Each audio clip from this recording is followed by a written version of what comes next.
Hi, we're going to be presenting a video on 3D printing that has taken precedence, especially in industries where prototyping objects has almost become a norm. Components are fabricated in an additive fashion by adding successive layers of material together. In layman's terms, it's a form of additive manufacturing, allowing anybody and everybody to print prototypes of designs, machine parts, spacecrafts, among others. Okay, so now let's go into the documented origins of 3D printing. In 1984, Charles Hull printed the physical 3D objects from digital data, and this type of printer was called stereolithography. In 1988, the SLE 250, which was a new, improved version of the stereolithography printer, came into being. The company Stratasys came up with a fused deposition model of 3D printing, which sold commercially in 1992. As of 1993, 3D printing techniques were similar to the inkjet technology, which is used extensively in 2D printing. Companies like Z Corp came into being that adopted the technology of 3D printers and 3D printing, thereby customizing the designs and models for consumers. The late 1990s also gave birth to low-cost 3D printers that came into market commercially. In 2006, Spectrum Z510 was the first color printer that enabling the 3D printing technology.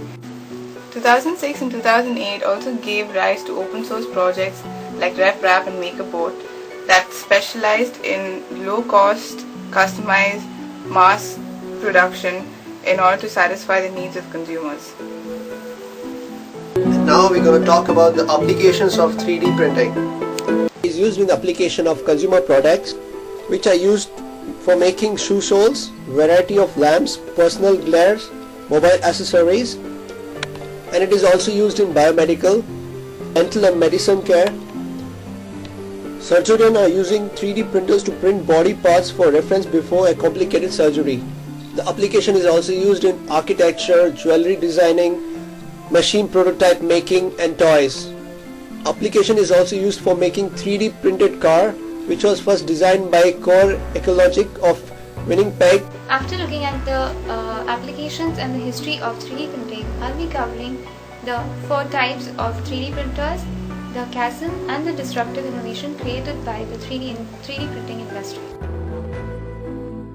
Now let's look at the 4 types of 3D printers. First is the inkjet 3D printing.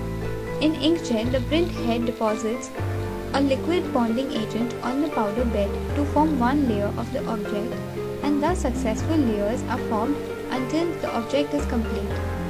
Materials used here are plastic, various metals, starch, nylon and ceramic. Next is fused deposition modeling. Here 2 cartridges of coil filament of ABS plastics are used instead of powdered materials. The filament, when heated to 518 degrees Fahrenheit, it extrudes model material from one nozzle and support material from the other. The model material is used to print the model, while support material supports the model being built on the platform. Next type is stereolithography. In stereolithography driven computers, machines have tank filled with UV curable liquid photopolymer, a type of liquid plastic. There is perforated platform immersed in the tank that can move up and down during the printing process. The object is created when the UV beam traces the cross-section pattern of the part on the surface of the liquid. The liquid is then exposed to the UV light and then it gets solidified and adheres to the previous layer. Such each layer is formed, the platform moves up and down, and thus the object is formed. Next type is selective laser sintering. This process is similar to the inkjet 3D printing. However, the powder is fused together by using a high intensity laser beam instead of being bonded by the inkjet 3D printing. The materials used in this process includes nylon, polystyrene, metals like steel and titanium. This is Gartner's 2009 Hype Cycle. It evaluates the majority of 1650 technologies. It focuses on the hype created in the IT industry and thus classifies those which are believed to create a significant impact. Technologies like cloud computing, e-books, internet TV are at the peak of inflated expectations. While social software and microblogging sites like Twitter had tripped over the peak, 3D printing is expected to achieve the mainstream adoption in 5 to 10 years. According to Moore's work, diffusion of innovations from early adopters to the mainstream or early majority is not a continuous process. There is a discontinuity known as chasm, which occurs as a result of different needs of larger mass market than the early adopters. They are more practical and adapt to a technology only when it is well established. Now let's look at how does it cross the chasm. First is assembly. To make it easier for normal consumers, an instrument should be sold pre-assembled or mostly assembled. Second is movement down the chain. It is for those who rely on the third parties to create prototypes can use this technology and make it themselves. Style. For general customers, it is necessary that high skill barriers and complications are removed so as to make it easy to use. For softwares to find the design and send the 3D models to 3D printers should be freely and easily available. For example, CAD-SPAN. It's a software that allows one to create the 3D printable file from the 3D CAD data. It is also easier for the non-engineers and removes the unnecessary details and the complications. It reduces the cost without affecting the quality. Such a tool helps the 3D printing cross the chasm. Next is the price. Earlier price of 3D printers of £20,000 is now reduced to 300. This makes it cheaper and more accessible for the larger number of people. Also, the growth of sales in 3D printers of Z Corporation has proved that it is very soon going to take a big leap across the chasm. Disruptive innovation. Disruptive innovation is designed to improve a service that is typically making it cheaper, simpler, and available for a different set of consumers. Also, it is very important for a technology to enter the mainstream. 3D printers is not only said to disrupt one industry, but it has the potential of disrupting many manufacturing industries. The price. Earlier printers of very high value were affordable only to the big industries who were ready to try a new technology. But now available machines of the range of £300 targets the low-end market and also is useful for home use. Low entry barriers.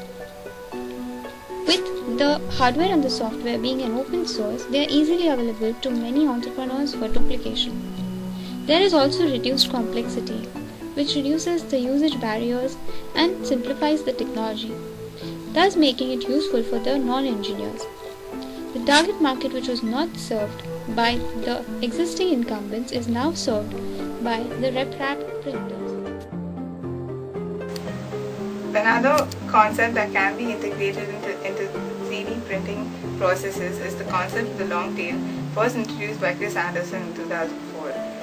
Not only are we going to look at the long tail and how it is intertwined into the 3D printing industry, but we're also going to look at the future of 3D printing and its implications.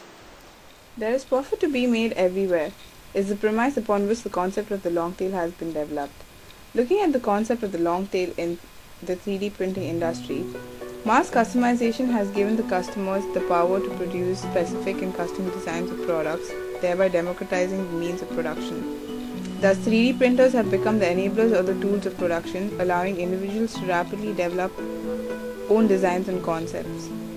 Small businesses can sell custom orders online and cater to specific niches, thereby connecting supply and demand. MakerBot and RepRap are such businesses that revolve around low-cost designs, aggregation, and customization. 3D printing also allows high flexibility and extensive engagement with the customer. Personal manufacturing will globalize long-tail markets for custom goods. Sales volume will be profitable enough to even enable the niche markets. If you want to design and produce your own shoe, just do it. Nike is not the only one. Thus, the functions of personal manufacturing produces profits that move down the long tail, as described by Chris Anderson in his book, published in 2006.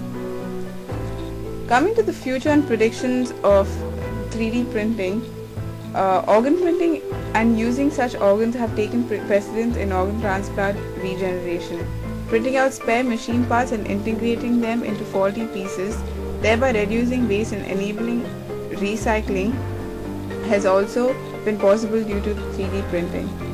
3D printing has bridged the gap between cyberspace and the physical world, thus making customers the producers. People like NASA have also experimented with this technology in their spacecraft building processes.